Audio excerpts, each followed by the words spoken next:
La pianista, de Elizabeth Strout. 4 noches a la semana, Angela O'Meara tocaba el piano en el salón de copas de Waterhouse Bar and Grill. El salón, espacioso y cómodo con sus grandes sofás, mullidos sillones de piel y mesas bajas, estaba nada más cruzar las pesadas puertas del viejo establecimiento. El comedor se hallaba al fondo y tenía vistas al mar. A principios de semana, el salón de copas solía estar bastante vacío, pero desde el miércoles por la noche hasta el sábado estaba concurridísimo. Al entrar por las gruesas puertas de madera de roble, se oían notas de piano, tintineantes y constantes, y la conversación de las personas que estaban arrellanadas en los sofás, inclinadas hacia adelante en los sillones o apoyadas en la barra, parecía acomodarse a ellas, de modo que el piano no era tanto música de fondo cuanto un personaje del salón. En otras palabras, desde hacía muchos años, los habitantes de Crosby, Maine, habían incorporado a sus vidas la música ambiental y la presencia de Angie O'Meara. Angie había sido una mujer preciosa en su juventud, con sus ondulados cabellos pelirrojos y su tez perfecta, y en muchos aspectos continuaba siéndolo. Pero ahora ya había cumplido los 50 y el tinte con que se teñía el pelo, que llevaba apenas recogido con peinetas, podría considerarse de un tono un tanto subido, y la figura, pese a continuar siendo elegante, se le había ensanchado en la cintura, lo cual se notaba más, quizá, porque, por lo demás, era bastante delgada, pero tenía el tronco largo y, cuando se sentaba en el taburete, lo hacía con la gracilidad de una bailarina clásica, pese a no estar ya en la flor de la vida. La mandíbula se le había aflojado y descolgado y tenía arrugas bastante pronunciadas en las comisuras de los ojos, pero eran arrugas clementes. Al parecer, nada duro le había sucedido a aquel rostro. Si acaso, su expresión revelaba con demasiada claridad una expectación cuya simplicidad ya no era apropiada para una mujer de su edad. Había, en su forma de ladear la cabeza, en el leve desorden de sus deslumbrantes cabellos, en la mirada franca de sus ojos azules, una cualidad que, en otras circunstancias, podía incomodar a la gente. Los forasteros, por ejemplo, que se cruzaban con ella en el centro comercial de Coutts Corner, estaban tentados de lanzarle una o dos miradas furtivas más. No obstante, Angie era una figura conocida para quienes vivían en el pueblo. Era, simplemente, Angie O'Meara, la pianista, y tocaba en Hare House desde hacía muchos años. Estaba enamorada del primer concejal del pueblo, Malcolm Moditt, desde hacía muchos años. Además, algunas personas lo sabían, otras no. Aquel viernes por la noche, en particular, faltaba una semana para Navidad y, no lejos del piano de cola, se erigía un gran árbol de Navidad que los camareros habían recargado de adornos. Sus espumillones plateados oscilaban ligeramente cada vez que abrían las puertas de la calle, y luces de distintos colores, tan grandes como huevos, brillaban entre las diversas bolas y cordones de palomitas de maíz y arándanos que adornaban las ramas del árbol, un tanto combadas hacia abajo. Angie vestía una falda negra y una blusa roja de nylon que le dejaba un hombro al descubierto, y había algo en el collarcito de perlas que lucía, y en la blusa roja y el deslumbrante color rojo de su cabello, que parecía resplandecer junto con el árbol de Navidad, como si fuera una prolongación de sus festejos. Como de costumbre, había llegado a las 6 en punto, luciendo su aniñada sonrisa ausente y mascando pastillas de menta. Saludó al barman, Joe, y a Betty, la camarera, y luego dejó su bolso y su abrigo cerca del final de la barra. Joe, un hombre fornido que llevaba muchos años ocupándose de aquella barra y tenía el ojo observador de todo buen barman, había llegado secretamente a la conclusión de que Angie O'Meara estaba aterrorizada cuando acudía a trabajar todas las noches. Eso explicaría el olorcillo a alcohol de su aliento mentolado, si uno se acercaba lo bastante para percibirlo, y el hecho de que nunca hiciera su descanso de 20 minutos, aunque el sindicato de músicos lo permitía y el dueño del local la animaba a ello. Odio tener que volver a empezar, dijo a Joe una noche, y fue entonces cuando él dedujo que Angie debía de padecer miedo escénico. Si padecía algo más, no se consideraba asunto de nadie. Con Angie ocurría que la gente sabía muy poco de ella, a la vez que suponía que otras personas la conocían medianamente bien.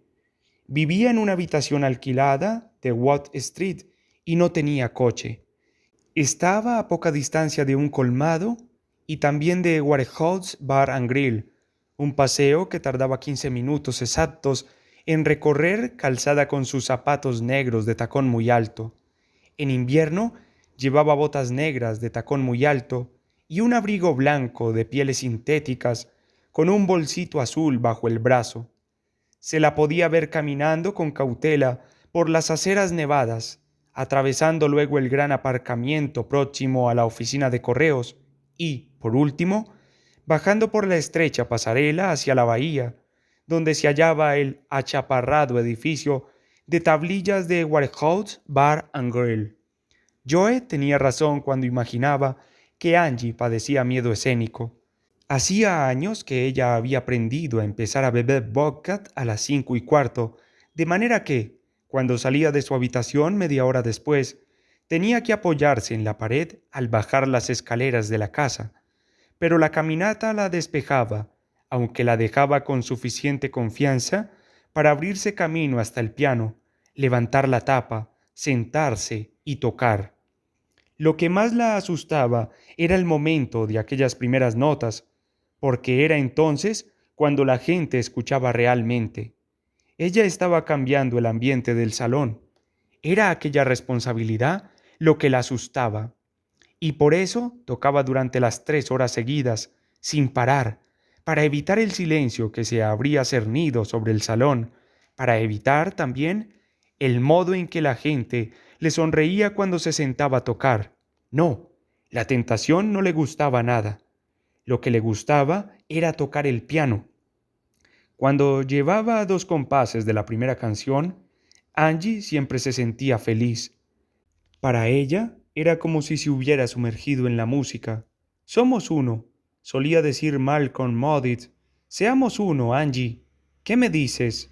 Angie nunca había tomado clases de piano, aunque la gente tendía a no creerlo. Por eso había dejado de contarlo hacía tiempo.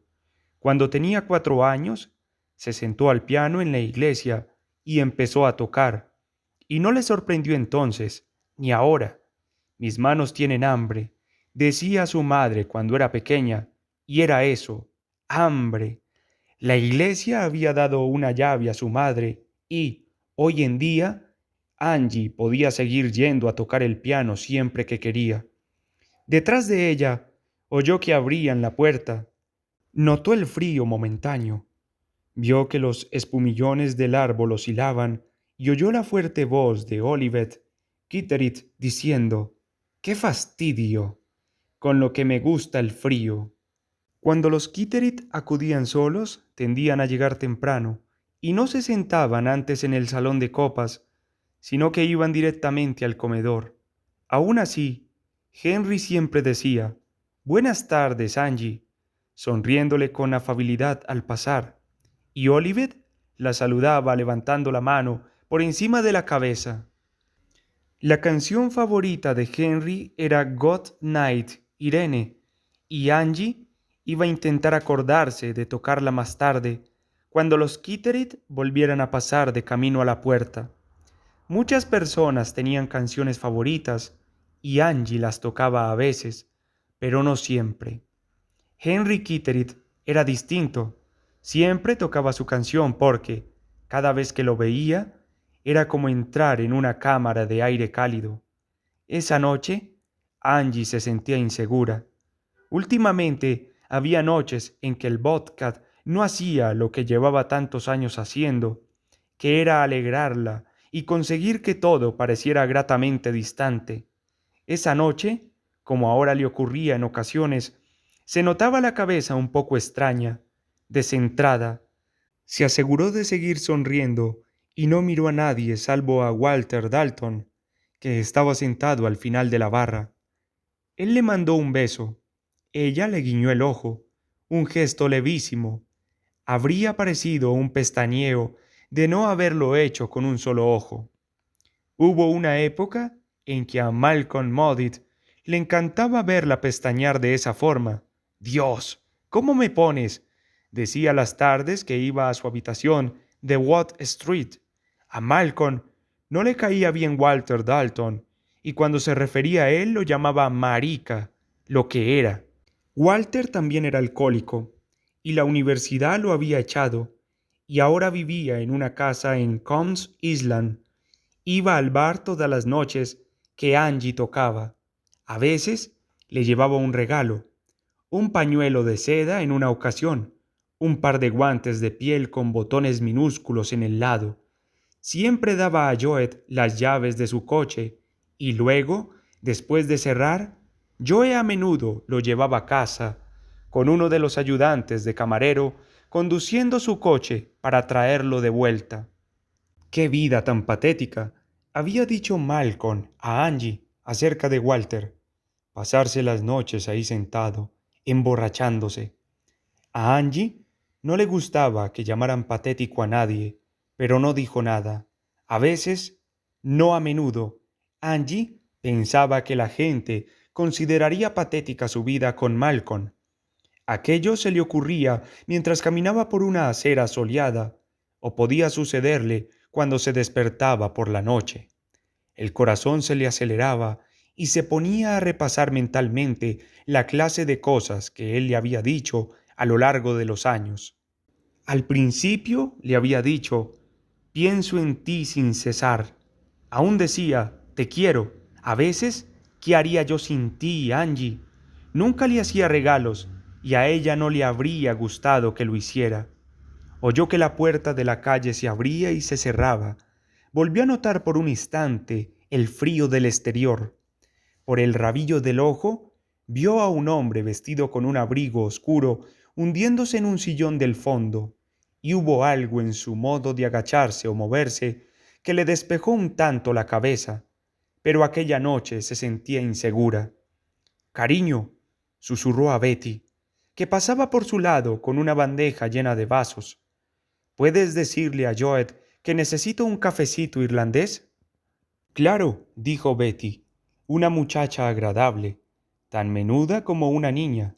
«No hay problema».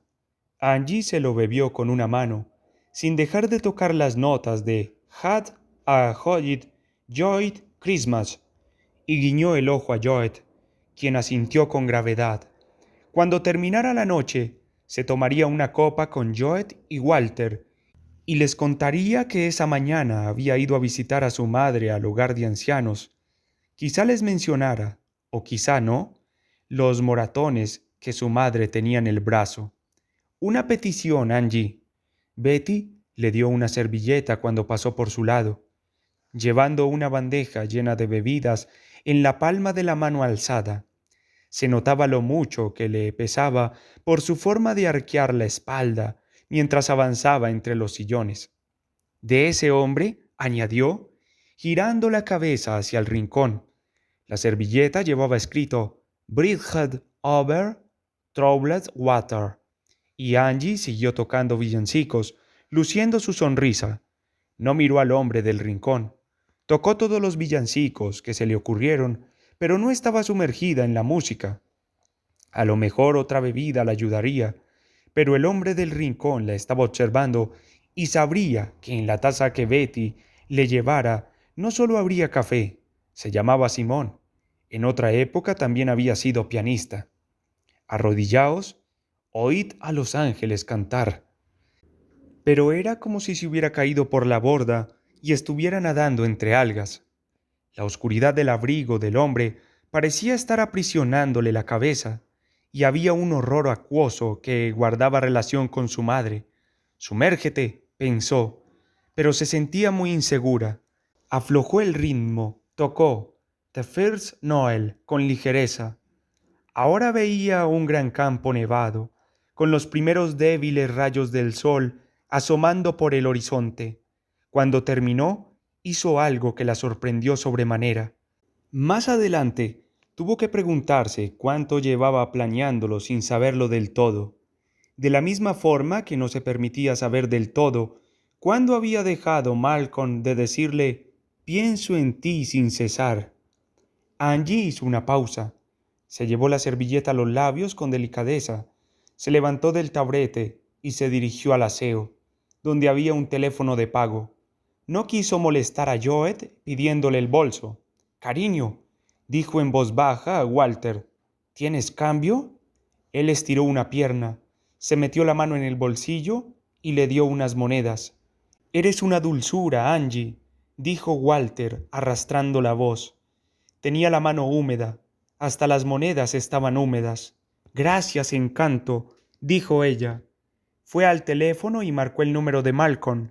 Ni una sola vez, en 22 años, lo había llamado a su casa, aunque se había aprendido su número de memoria hacía ya mucho. Mientras oía la señal de llamada, pensó que la mayoría de la gente consideraría 22 años mucho tiempo, pero, para Angie, el tiempo era tan grande y redondo como el cielo, e intentar darle sentido era como intentar dar sentido a la música y a Dios, y al hecho de que el mar fuera tan hondo. Angie había aprendido hacía mucho a no intentar dar sentido a esas cosas, del modo como otras personas intentaban dárselo. Malcolm contestó el teléfono y, cosa curiosa, a ella no le gustó el sonido de su voz. «Malcolm», dijo en voz baja, «no puedo seguir viéndote. Lo siento muchísimo, pero no puedo seguir haciendo esto». Silencio. Probablemente su mujer estaba junto a él. «Adiós, pues», añadió. Al pasar junto a Walter dijo, «Gracias, cariño», y él respondió, «Por ti, lo que sea, Angie». Tenía la voz pastosa y le brillaba la cara. Angie tocó entonces la canción que quería Simón, «Bridge over Troubled Water», pero no fue hasta haberla casi terminado cuando se permitió lanzarle una mirada. Él no le devolvió la sonrisa y ella se sofocó. Sonrió al árbol de Navidad. Las luces de colores le parecieron fortísimas y, por un momento, le desconcertó que las personas hicieran eso a los árboles, que los decoraran con tanto brillo. Algunas se pasaban todo el año esperando aquello. Y entonces volvió a sofocarse, al pensar que dentro de unas semanas desnudarían aquel árbol, se lo llevarían, lo dejarían tirado en la acera, aún con espumillones adheridos a él. Imaginó lo desmañado que parecía, caído de lado en la nieve, su tronquito talado e inclinado, embistiendo el aire. Comenzó a tocar We Shall Overcome, pero alguien dijo desde la barra, un poco de seriedad, Angie, de manera que ella sonrió todavía más y, en cambio, tocó Ragtime. Qué estupidez tocar eso. We Shall Overcome. A Simón le parecía una estupidez. Ahora se daba cuenta. «Eres tan sensiblera», solía decir. Pero había dicho otras cosas. La primera vez que se las llevó a comer a ella y a su madre había dicho, «Eres como una persona de cuento de hadas», mientras el sol incidía en la mesa al aire libre. «Eres la hija ideal», había dicho mientras remaban por la bahía y la madre de Angie los saludaba desde las rocas. «Tienes cara de ángel», le había dicho el día que se bajaron del barco en Puckerbutts Island. Más adelante le envió una rosa blanca. Oh, ella se había comportado como una niña. Aquel verano había ido una noche con sus amigas a aquel mismo salón de copas y allí estaba él, tocando Fly Me to the Moon. Fue como si emitiera pequeños destellos de luz. Pero Simón era un tipo nervioso que movía el cuerpo entero con crispación, como una marioneta de hilos. Mucha fuerza en su forma de tocar, pero le faltaba. Bueno, en lo más hondo de su corazón, ella había sabido incluso entonces que a su forma de tocar le faltaba sentimiento. «Toca Felins», le pedía a veces por aquel entonces, pero él no lo hacía jamás. «Es demasiado ñoña», decía, «demasiado sensiblera». Había llegado a Boston solo para pasar aquel verano, pero se quedó 2 años. Cuando rompió con Angie dijo, «Es como si tuviera que salir contigo y tu madre. Me da escalofríos». Más adelante le escribió, «Eres una neurótica. Te has hecho mucho daño». Angie no podía utilizar el pedal. La pierna le temblaba bajo la falda negra. Él era la única persona a quien había explicado que su madre había aceptado dinero de hombres. Alguien se rió a carcajadas en la barra y Angie miró en esa dirección, pero solo eran algunos de los pescadores, contándose anécdotas con Joed. Walter Dalton le sonrió dulcemente, miró a los pescadores y puso los ojos en blanco. En Navidad, su madre había hecho un jersey azul de punto igual para cada uno. Cuando ella salió de la habitación, Simón dijo, «Nunca nos lo pondremos a la vez». Su madre compró a Simón un montón de discos de Beethoven y, cuando él se marchó, le escribió pidiéndole que se los devolviera, pero él no se los devolvió. Su madre opinaba que ellas podían seguir llevando los jerseys azules y, cuando se ponía el suyo, pedía a Angie que hiciera lo mismo. Su madre le dijo un día, «A Simón lo rechazaron en la escuela de música. ¿Sabes? Es abogado especialista en bienes raíces. Bud Beanet se lo encontró por la calle». «Vale», había dicho Angie.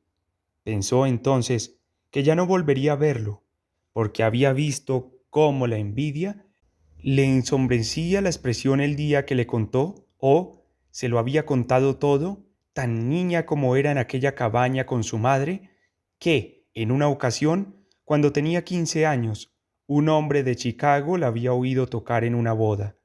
Dirigía una escuela de música y se había pasado 2 días hablando con su madre. Angie debía ir a la escuela. Habría una beca, casa y comida. «No», había dicho la madre de Angie. Ella era lo único que tenía. Pero, durante años, Angie se había imaginado aquel lugar, un lugar blanco y amplio, donde había jóvenes tocando el piano durante todo el día. Le enseñarían hombres y mujeres amables. Aprendería a leer música. Todas las habitaciones tendrían calefacción. No habría ninguno de los sonidos que provenían de la habitación de su madre, sonidos que la hacían taparse los oídos por la noche, sonidos que la hacían salir de casa e ir a la iglesia para tocar el piano. Pero no, había decidido la madre de Angie. Ella era todo lo que tenía. Lanzó otra mirada a Simón. Estaba arrellanado en su sillón, observándola. No había ninguna burbuja de aire cálido, como cuando Henry Kitteridge entraba por la puerta, o como había en ese momento en la barra donde estaba sentado Walter. ¿Qué era lo que había ido a ver? Lo imaginó saliendo de un buffet de abogados antes de lo habitual, conduciendo de noche hasta la costa. A lo mejor se había divorciado y tenía la clase de crisis que los hombres solían sufrir poco antes de cumplir los 60, cuando hacían un repaso a su vida, preguntándose por qué habían salido las cosas como lo habían hecho. Así que había pensado en ella. ¿Después de cuántos años? O no lo había hecho, pero, por alguna razón, había ido a Crosby, Mainet. ¿Sabía que ella estaría trabajando allí? Por el rabillo del ojo lo vio levantarse y, justo después, lo tuvo allí, inclinado sobre el piano de cola, mirándola a los ojos. Estaba casi calvo. «Hola, Simón», dijo. Ahora estaba tocando música que se había inventado, y los dedos se deslizaban por las teclas. «Hola, Angie». Ya no era un hombre a quien una miraría 2 veces. Probablemente tampoco lo había sido antes, pero eso no importaba tanto como la gente pensaba. No importaba que hubiera tenido una fea chaqueta marrón de cuero y pensara que era estupenda. Uno podía obligarse a dejar de sentir de una determinada forma, hiciera lo que hiciera el otro. Solo tenía que esperar. Al final, el sentimiento desaparecía porque aparecían otros, o a veces no desaparecía, sino que uno lo comprimía hasta convertirlo en algo minúsculo y relegarlo a un segundo plano, para dejarlo allí colgado como un escobillón. Ahora se estaba sumergiendo en la música. «¿Cómo estás, Simón?», dijo, sonriendo. «Muy bien, gracias». Simón hizo un leve gesto de asentimiento. «Perfectamente». Y ella siguió entonces el tintineo del peligro. Su mirada no era cálida como lo había sido antes. «Veo que continúa siendo pelirroja», añadió. «Lamentablemente ahora me doy un baño de color». Él la miró en silencio. El abrigo le hacía bolsas. La ropa siempre le había hecho bolsas. ¿Sigues siendo abogado, Simón? Me enteré de que eras abogado. Él asintió con la cabeza.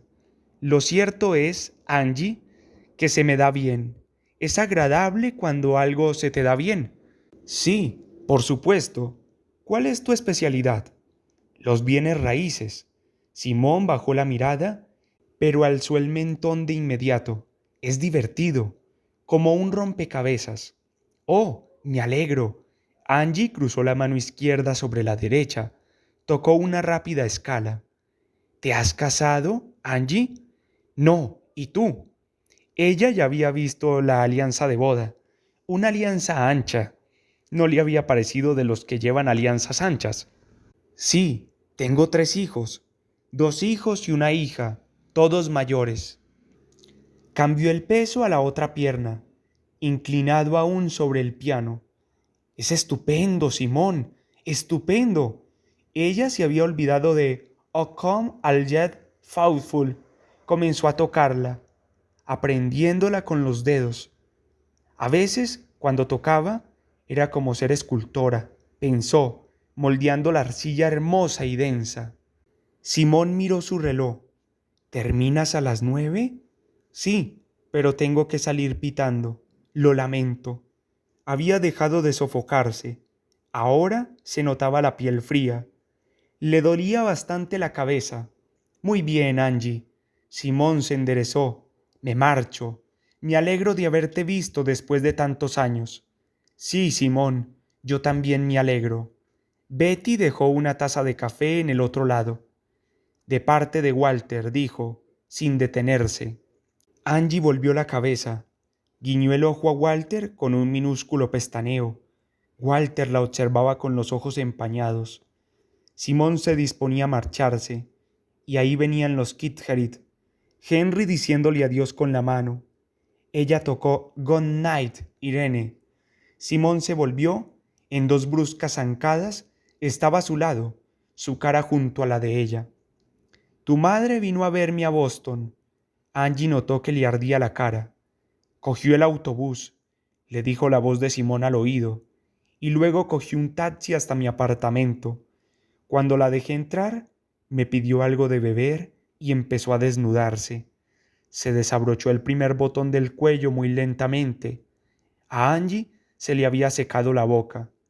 Y he sentido mucha pena por ti, Angie, durante todos estos años. Angie sonrió al frente.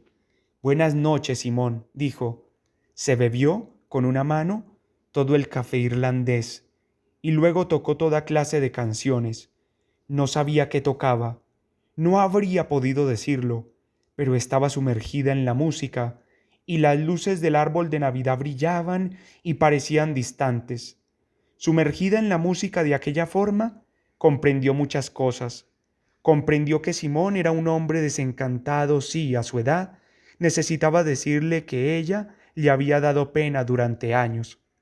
Comprendió que, mientras circulara por la carretera de regreso a Boston, de regreso a la mujer con quien había criado 3 hijos, una parte de él estaría satisfecha de haberla visto como había hecho aquella noche, y comprendió que aquella forma de consuelo era aplicable a muchas personas, igual que a Malcolm le hacía sentirse mejor llamar a Walter marica patético, pero aquel era un magro consuelo. No cambiaba el hecho de que uno hubiera querido ser pianista de orquesta y hubiera terminado como abogado especializado en bienes raíces, que hubiera contraído matrimonio con una mujer y hubiera seguido casado con ella durante 30 años, cuando ella ni siquiera lo encontraba bueno en la cama. El salón estaba casi vacío y más caldeado porque la puerta ya no se abría de continuo. Tocó Well Shall Overcome, la tocó 2 veces, despacio, pomposamente, y miró hacia el lugar de la barra donde Walter le estaba sonriendo. Él alzó un puño. ¿Quieres que te lleve, Angie?, le preguntó Joe cuando ella cerró el piano y fue a coger su abrigo y su bolso. No, gracias, cariño, dijo ella mientras Walter la ayudaba a ponerse el abrigo de pieles sintéticas. Me irá bien andar. Con su bolsito azul bajo el brazo, sortió la nieve acumulada junto al bordillo y cruzó con cautela el aparcamiento de la oficina de correos. Según los números verdes del edificio del banco, la temperatura era de 3 grados bajo cero, pero ella no sentía el frío. No obstante, el rimel se le había congelado. Su madre le había enseñado a no tocarse las pestañas cuando hacía tanto frío, o se le podrían partir. Doblando por Watt Street, bajo la débil luz de las farolas, dijo «Uf», en voz alta, porque estaba desconcertada por muchas cosas. Eso le ocurría a menudo después de sumergirse en la música como había hecho aquella noche. Dio unos cuantos traspiés con sus botas de tacón, se apoyó en la barandilla del porche. Hija de puta, no lo había visto esperando junto a la casa, bajo la sombra que proyectaba el tejadillo.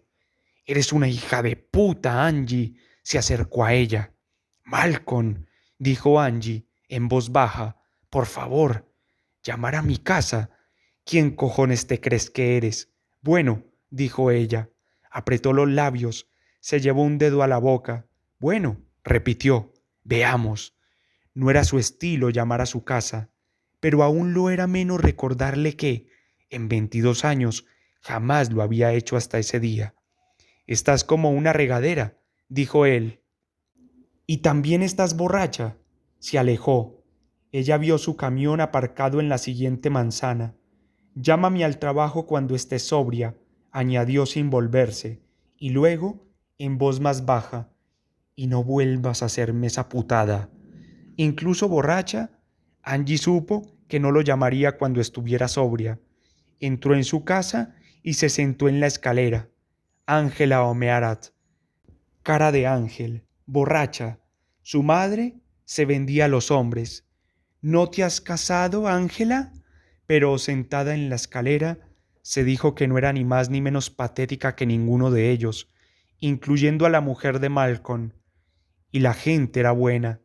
Walter, Joe y Henry Kitteridge. Oh, definitivamente, había gente buena en el mundo. Al día siguiente llegaría antes al trabajo y hablaría a Joe de su madre y de los moratones.